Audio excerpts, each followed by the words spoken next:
Hi friends, అందరూ ఎలా ఉన్నారు? సో మీరు సిస్టమ్ ముందైతే కూర్చున్నారు కోడ్ రాద్దామని చెప్పి. సో ఎడిటర్ ఓపెన్ చేశారు, బాగానే ఉంది. 100 లైన్స్ ఆఫ్ కోడ్ అయితే రాసేశారు. మీకు ఒక రిక్వైర్మెంట్ ఉంది, కోడ్ అయితే రాసుకుంటూ వెళ్ళిపోతున్నారు. సో ఒక 100 లైన్లు కోడ్ రాసిన తర్వాత ఫైనల్గా అయితే మనం అవుట్పుట్ అయితే చూడాలి కదా. సో దానికి ఏంటంటే మనము బిల్డ్ కానీ లేకుంటే రన్ బటన్ కానీ క్లిక్ చేస్తాము. సో క్లిక్ చేసినప్పుడు మీరు రాసిన 100 లైన్ల కోడ్కి 200 లైన్లు మీకు ఎర్రర్ వస్తుంది అన్నమాట, లాగు. కానీ ఇక్కడైతే మీరు కోడ్లో అయితే మీకు అంతా కరెక్ట్గానే ఉన్నట్టు చూపిస్తుంది. సో మీరు కండిషన్లు, ఇఫ్ కండిషన్లు కరెక్ట్గానే పెట్టారు, వేరియబుల్ డిక్లరేషన్ కరెక్ట్గానే చేశారు, బట్ ఎక్కడ ఎర్రర్ అనేది ఏమీ అర్థం కాదనమాట. సో ఇట్లాంటి టైంలో వస్తుందండి ఫ్రస్ట్రేషను. అది మీకే కాదు, నాకు అంతే, ఏ డెవలపర్కైనా కానీ మీరు రాసిన కోడ్లో ఎర్రర్ ఎక్కడ తెలియకపోతే దానికంటే ఫ్రస్ట్రేషన్ అయితే ఏది ఉండదు. సో అందువల్ల ఏంటంటే మనము ఈ ఎర్రర్ని క్యాచ్ చేయడం అనేది చాలా చాలా ఇంపార్టెంట్. సో ఎర్రర్ వచ్చినప్పుడు ఒక డెవలపర్ పరిస్థితి ఎట్లుంటుందంటే ఎక్కడ ఏం జరుగుతుందో తెలియదు, ఎర్రర్ వస్తుంది, బట్ ఎందుకు వస్తుందో తెలియదు. సో ఇప్పుడు ఒక పర్సన్ని నదిలో దోసేస్తే ఆ కోడ్ అంతా ఈదుతూ ఉంటాడు చూడండి, ఆ నేలలో ఎట్లా ఈదుతాడో మనం ఆ కోడ్లో అట్లా ఈదుతూ ఉంటాం అనమాట, ఎత్తుక్కుంటూ ఉంటాము. సో ఈ టైంలో ఏదో మీకు ఆ ఎర్రర్ ఎక్కడుందో తెలిస్తే దాన్ని పట్టుకొని మీరు దాన్ని సాల్వ్ చేయొచ్చు. ఇప్పుడు నదిలో పడిపోతే ఏదో కర్రపొలు దొరికితే దాన్ని తీసుకొని ఒడ్డుకు రావడానికి ట్రై చేస్తామో, ఆ ఎర్రర్ ఎక్కడ వస్తుందో తెలిస్తే మనం దాన్ని సాల్వ్ చేయడానికి ఉంటుంది. సో అదే తెలియనప్పుడు మనం ఏం చేయడానికి ఉండదు. సో దానికోసంగా మనము ఈ ఎర్రర్ని అయితే క్యాచ్ చేయాలన్నమాట. సో దీనికోసంగానే మనం ఈ వీడియోలో అయితే డీబగ్గింగ్ గురించి అయితే తెలుసుకుందాము. సో నిన్న నైట్ నేను పడుకునే ముందు అయితే నాకు ఒక ఐడియా వచ్చింది. ఎందుకంటే మనం కంటిన్యూస్గా వీడియోస్ సిరీస్ అయితే చేసుకుంటూ వెళ్ళిపోతున్నాము. సో ఇప్పటివరకు అయితే మనము స్విచ్ స్టేట్మెంట్ వరకు అయితే వచ్చేసాము. సో ఇక మీద వచ్చేటన్నీ కొంచెం అడ్వాన్స్డ్ కాన్సెప్ట్స్, ఫర్ లూప్స్ ఉంటాయి, while loop, do while loop, అదేవిధంగా కలెక్షన్స్, చాలా చాలా ఫ్రేమ్వర్క్స్, ఇవన్నీ అయితే మనం ఫ్యూచర్లో చూడబోతున్నాము. సో ఇట్లా చూసేటప్పుడు మీరు ఎవరైనా ప్రాక్టీస్ అవుతూ ఉంటారు. ఇప్పుడు నా వీడియోస్ చూసి ప్రాక్టీస్ చేసే వాళ్ళు చాలామంది ఉంటారు అనమాట. సో వాళ్ళకి ఏమన్నా యూజ్ అవుతుందని చెప్పి ఈ వీడియో చేస్తున్నాను. ఎందుకంటే మీరు ప్రాక్టీస్ చేసేటప్పుడు మీరు ఎర్రర్ ఎట్లా హ్యాండిల్ చేయాలని కూడా మీకు తెలియాలి ఇప్పుడే. ఎందుకంటే మీరు చిన్న కోడింగ్ అయితే పర్లేదండి. సో మీరు 100-200 లైన్లు కోడ్ రాసినప్పుడు మీకు లాస్ట్లో రన్ చేసినప్పుడు ఎర్రర్ వచ్చింది అనుకోండి, మీ కోడ్లో అంతా బాగానే ఉంది.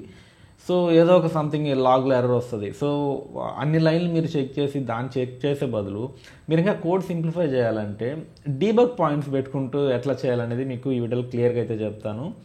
సో మనము each and line, so suppose మీరు ఒక ర్యాండమ్ నెంబర్ జనరేట్ చేస్తున్నారండి, ఆ ర్యాండమ్ నెంబర్ అనేది మీకు ఫైనల్గా కోడ్ ఎగ్జిక్యూట్ అయ్యి బిల్డ్ అయ్యే వరకు ఆ ర్యాండమ్ నెంబర్ ఏం జనరేట్ అయిందో తెలియదు మనకు. అట్లా కాకుండా మీరు ఒక్కొక్క లైన్ పాస్ చేసుకుంటూ వెళ్ళొచ్చు. విత్ ఇన్ సెకండ్స్లో మీకు 100 లైన్ల కోడ్ అనేది ఎగ్జిక్యూట్ అయిపోతుంది కదా మామూలుగా అయితే. సో నేను అట్లా కాకుండా అక్కడ ఏంటంటే ఒక బ్రేక్ పాయింట్స్ పెట్టుకుంటూ వెళ్తాను అనమాట, డీబగ్ పాయింట్స్. అప్పుడు నేను డీబగ్ కొట్టినప్పుడు మీరు ఎక్కడైతే ఆ బ్రేక్స్ పెట్టున్నారో అక్కడికి వచ్చి కోడ్ ఆగిపోతుంది అక్కడ. సో అక్కడ ఆగిపోయి దాని లోపల ఇప్పుడు ఒక వేరియబుల్ డిఫైన్ చేశారు, ఏ ఈక్వల్ టు 100 అని చెప్పి.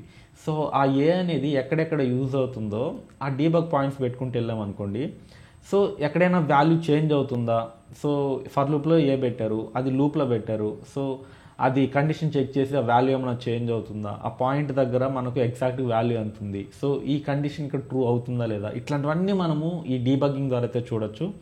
సో నేను ఇప్పుడు ఈ వీడియోలో అయితే నాకైతే మీకు ఇదే చెప్పాలనుకుంటున్నాను. సో మీరైతే ఈ డీబగ్ చేయడం వల్ల మీకు చాలా చాలా యూజ్ అవుతుందండి. కోడ్ చాలా ఈజీగా రాయొచ్చు మీరు ఎంత పెద్ద ప్రాజెక్ట్స్ అయినా కానీ. ఇప్పుడు సో నేను ఎగ్జాంపుల్ చెప్తున్నానండి. ఇప్పుడు నా క్లయింట్, ఇప్పుడు నేను చేసే కంపెనీ ఒక క్లయింట్ ఏంటంటే ఒక ప్రాజెక్ట్, ఆల్రెడీ ఉన్న ప్రాజెక్ట్లో నేను వర్క్ చేస్తున్నా. సో ఆల్రెడీ వాళ్ళు చేసిన కోడ్ నాకు ఇచ్చేస్తారనమాట.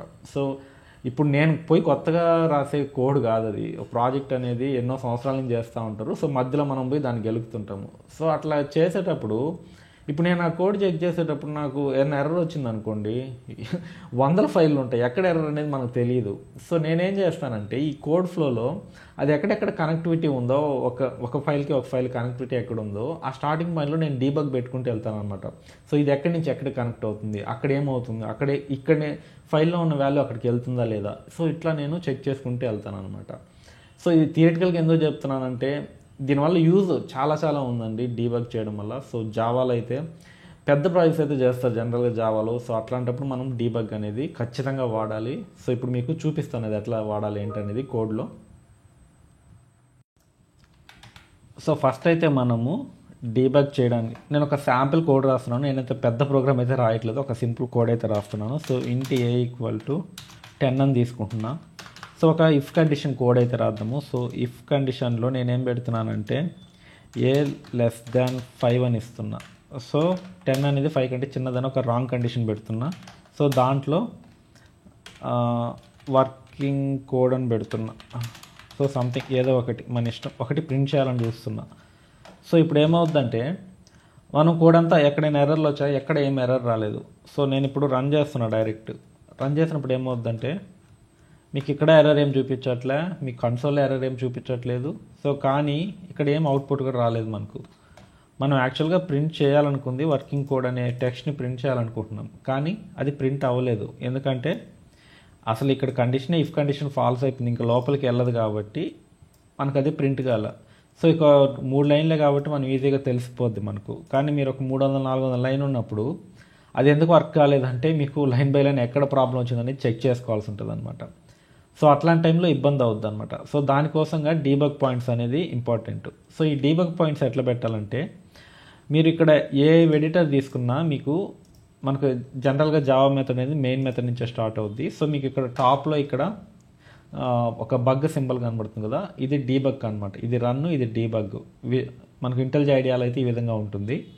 సో మీరు అదే కనుక ఇక్కడ మెయిన్ మెథడ్ పక్కన రైట్ క్లిక్ ఇచ్చినా కానీ మీకు ఇక్కడ డీబగ్ ఇది చూపిస్తుంది అనమాట.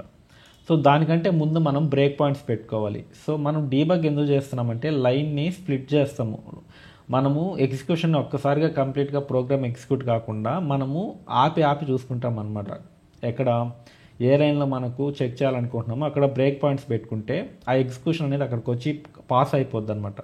మనం ప్లే బటన్ కొట్టినప్పుడే నెక్స్ట్ లైన్ 1 by 1 లైన్ అనేది చెక్ చేసుకుంటూ వెళ్తుంది అనమాట. సో నేను ఇప్పుడు ఇంటి దగ్గర ఒక బ్రేక్ పాయింట్ పెట్టాను. బ్రేక్ పాయింట్ పెట్టాలంటే మీరు జస్ట్ సైడ్ ఆ నంబర్స్ ఉన్నాయి కదా, దాన్ని క్లిక్ చేస్తే సరిపోతుంది. సో నేను ఇఫ్ దగ్గర ఒక బ్రేక్ పాయింట్ పెడుతున్నా. సో system.out.println దగ్గర నేను ప్రింట్ చేసే దగ్గర ఒక బ్రేక్ పాయింట్ అయితే పెడుతున్నాను. సో నేను ఇప్పుడు ఒకసారి డీబగ్ చేస్తున్నా చూడండి. సో డీబగ్ చేసినప్పుడు నాకు ప్రోగ్రామ్ అనేది ఎగ్జిక్యూట్ కాలేదు. దీన్ని వదిలేసేయండి, మనకు డీబగ్ విండో ఇక్కడైతే ఓపెన్ అయింది.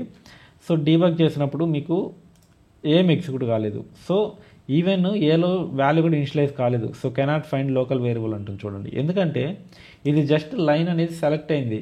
ఈ లైన్ ఎప్పుడైతే క్రాస్ అవుద్దో మన డీబగ్ పాయింట్, అప్పుడే మనకు ఏలోకి 10 అనేది ఇనిషియలైజ్ అవుద్ది అనమాట. సో లైన్ అనేది ఇప్పుడు సెలెక్ట్ అయింది, కానీ ఆ లైన్ అనేది ఇంకా ఎగ్జిక్యూట్ కాలేదన్నమాట.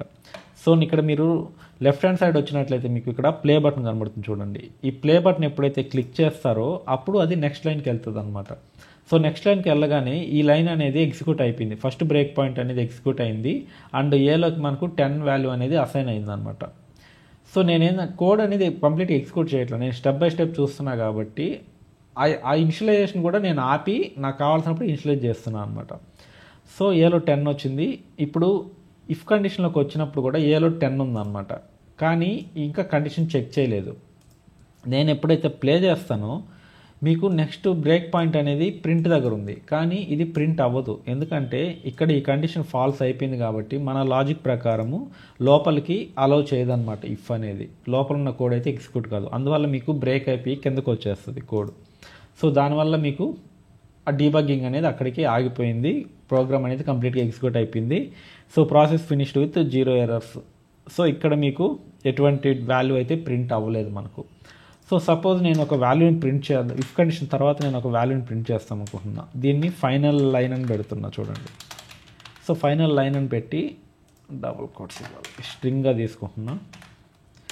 సో ఈ ఫైనల్ లైన్ అని పెట్టి నేను ఇక్కడ ఒక డీబగ్ పాయింట్ పెడుతున్నా. సో ఇక్కడ ఏమవుద్దంటే మనకు లైన్ బై లైన్ ఎగ్జిక్యూట్ అవ్వాలి కదా. సో నేను ఇంకొకసారి డీబగ్ చేస్తున్నా చూడండి. సో డీబగ్ చేసినప్పుడు ఫస్ట్ అయితే ఏలోకి వెళ్ళింది, ఏలోకి 10 ఇనిషియలైజ్ అయింది. అదేవిధంగా ఇఫ్లోకి వచ్చినప్పుడు కూడా ఏలో 10 ఉంది, కానీ ఇది ఎగ్జిక్యూట్ కాలేదు.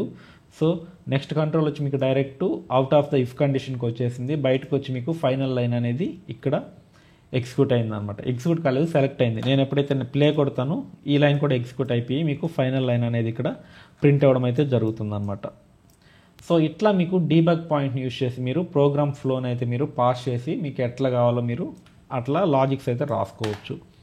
సో నేను ఇంకొక ఎగ్జాంపుల్ చెప్తాను, ఫర్ లూప్ మీరు చూద్దాము. బట్ మీకు ఇంకా ఫర్ లూప్ అయితే చెప్పలేదు నేను. ఫర్ లూప్ కూడా మీకు నెక్స్ట్ అప్కమింగ్ వీడియోస్లో while, do while, for loop అయితే నేను తీసుకొస్తాను. సో ప్రజెంట్ అయితే మీకు అర్థం అవ్వాలని చెప్పి నేను ఒక ఫర్ లూప్ తీసుకొని అయితే నేను చెప్తున్నాను.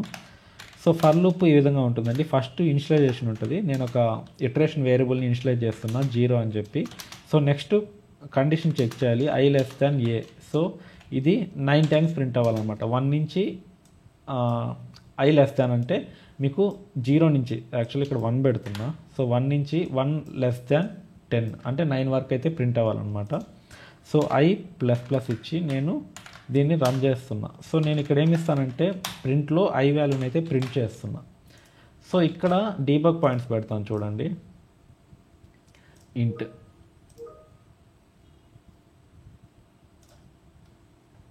సో ఇక్కడ డీబగ్ పాయింట్స్ పెట్టాను. ఇప్పుడు ఏలో ఏం ఇనిషియలైజ్ కాలేదు. సో ప్లే బటన్ క్లిక్ చేస్తున్నా. సో ఏలోకి 10 వచ్చింది. నెక్స్ట్ ఫర్ లూప్లోకి వచ్చింది. ఫర్ లూప్లో కూడా ఏలో 10 ఉంది, కానీ ఐ ఇంకా ఇనిషియలైజ్ కాలేదు.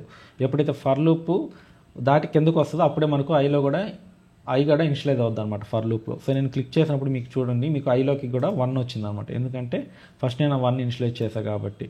సో అదేవిధంగా మీకు సిస్టమ్ డాట్ ప్రింట్ఎల్లో కూడా మీకు 1 అనేది ఇక్కడ ప్రింట్ అవ్వడం అయితే జరిగింది. సో మీరు ఇక్కడి నుంచి కోడ్ బయటికి రాదు. ఎందుకంటే ఫర్ లూప్ ఏం చేస్తుందంటే ఈ సెకండ్ కండిషన్ ఎప్పటి వరకు ట్రూ అవుతుందో ఫాల్స్ అవుతుందో అప్పటి వరకు అయితే మీకు ఇటరేషన్ జరుగుతూ ఉంటుంది. సో ఇప్పుడు ఐలో 1 ఉంది, 1 లెస్ దాన్ 10 కండిషన్ ట్రూ అయింది, మళ్ళీ ప్రింట్ అవుద్ది. సో మళ్ళీ ఇటరేషన్ జరుగుతుంది, ఐ ప్లస్ ప్లస్ మళ్ళీ ఇంక్రిమెంట్ అవుద్ది, మళ్ళీ 2 వస్తుంది, 2 ఇంక్రిమెంట్ అవుద్ది, 3 అవుతుంది. అట్లా మీకు ప్లే చేసినప్పుడు చూడండి, నెక్స్ట్ ఐలోకి 2 వచ్చింది. సో 2 ప్రింట్ అయింది. సో మళ్ళీ ఇటరేషన్ చేస్తే ఐలోకి 3 వచ్చింది, మళ్ళీ ఐ ప్లస్ ప్లస్ అయింది. అంటే ఐకి ఒక వాల్యూ యాడ్ అవుతుంది అన్నమాట. ఐ ప్లస్ ప్లస్ అంటే ఐ ప్లస్ 1. సో మళ్ళీ 4 వచ్చింది, మళ్ళీ 5 వచ్చింది, మళ్ళీ 6 వచ్చింది. కిందకి పైకి అంటే ఆ లూప్ కంప్లీట్ అయిన తర్వాత మళ్ళీ పైకి వెళ్తుంది, కండిషన్ చెక్ చేసుకుంటుంది, ఒకటి ఐ ప్లస్ ప్లస్ చేసుకుంటుంది, మళ్ళీ కిందకు వస్తుంది, మళ్ళీ ప్రింట్ చేస్తుంది, మళ్ళీ పైకి వెళ్తుంది. సో అట్లా మొత్తం చెక్ చేసుకొని ఆ కండిషన్ ఎప్పుడు ఫాల్స్ అయింది, 9 దగ్గర ఫాల్స్ అవుద్ది. ఎందుకంటే మీకు ఇక్కడ ఐ అనేది ఎంత ఉంటుంది, ఇప్పుడు 10 వచ్చింది, 10 లెస్ దాన్ 10 కండిషన్ ఫాల్స్ కాబట్టి 9 దగ్గరకు స్టాప్ అయిపోద్ది అనమాట కండిషన్. మీకు 9 వరకు అయితే ప్రింట్ అవ్వడం అయితే జరిగింది అవుట్పుట్లో. సో అదేవిధంగా నేను ఇప్పుడు ఫైనల్గా ఇక్కడ ఒకటి ఇస్తాను చూడండి. సో ఫర్ లూప్ దీంట్లో కూడా ఫైనల్ లైన్ అని ఇస్తున్నా. సో దీన్ని ఇచ్చినప్పుడు ఏమవుతుందంటే మీకు ఇక్కడ ఇచ్చినప్పుడు డైరెక్ట్ మీకు ఇంటూ ఈ ఫర్ లూప్ ఫస్ట్ ప్రింట్ అయిపోయి ఇక్కడికి రాదు. ఈ లూప్ అంతా కంప్లీట్ అయిపోయిన తర్వాతనే మీకు ఫైనల్గా ఫర్ లూప్కి వచ్చి ఫైనల్ అనేది ప్రింట్ అవుద్ది. సో నేను మళ్ళీ డీబగ్ చేస్తున్నా చూడండి. సో ఫస్ట్ ఐకి దగ్గరికి వెళ్ళింది, 10 ఇనిషియలైజ్ అయింది ఐలో. సో మళ్ళీ ఫర్ లూప్లోకి వచ్చి 1 ఇనిషియలైజ్ అయింది, మళ్ళీ కండిషన్ చెక్ చేసుకుంది, condition 1 less than 10 condition true అయింది, ఐ ప్లస్ ప్లస్ అయింది, మళ్ళీ 2 అయింది. సో మళ్ళీ కండిషన్ చెక్ చేసుకుంటుంది. ఇప్పుడు 2 లెస్ దాన్ 10 కండిషన్ ట్రూ అయింది, 2 ప్లస్ ప్లస్ అంటే 3 చేసుకుంది, మళ్ళీ 3 ప్రింట్ అయింది. మళ్ళీ పైకి వెళ్ళింది, 3 లెస్ దాన్ 10 కండిషన్ ట్రూ అయింది, 3 ప్లస్ ప్లస్ 4 అయింది, కిందకు వచ్చింది. ఇట్లా మీకు 9 వరకు జరుగుతుంది. తర్వాత 10 లెస్ దాన్ 10 కండిషన్ ఫాల్స్ అయింది, మీకు ఫైనల్గా system dot out dot print final line దగ్గరికి కంట్రోల్ అనేది వచ్చేసింది అనమాట. ఫర్ లూప్ కంప్లీట్ చేసుకొని కిందకైతే వచ్చేసింది. సో ఎప్పుడైతే నేను నెక్స్ట్ కొడతానో సో మీకు కంప్లీట్గా ఫైనల్ లైన్ అనేది కూడా ఇక్కడ ప్రింట్ అవడం అయితే జరిగిందనమాట. ఇక్కడ చూడండి. సో ఇట్లా మీకు డీబగ్ అనేది వర్క్ అవుద్ది అనమాట. సో మీకు ఫర్ లూప్ యూస్ చేసి అయితే మీకు క్లియర్గా అయితే ఎక్స్ప్లెయిన్ చేశానని అనుకుంటున్నాను. మీ అందరికీ అర్థమయ్యే ఉండాలి. సో అప్కమింగ్ వీడియోస్లో చెప్పినట్లు వైలు డూ వైలు ఫర్ లూప్ ఇవన్నీ అయితే నేను కవర్ చేయబోతున్నాను. సో వీడియో అయితే నచ్చిందని అనుకుంటున్నాను. నచ్చితే కింద సబ్స్క్రైబ్ బటన్ క్లిక్ చేయండి, అదేవిధంగా కూడా లైక్ చేయండి, మీరు ఫ్రెండ్స్ కూడా షేర్ చేయండి. ఇలాంటి ఇంట్రెస్టింగ్ వీడియోస్ అయితే మేము ముందుకు వస్తుంటాం. అందరూ సెలవు. This is Mahesh signing off. Bye bye.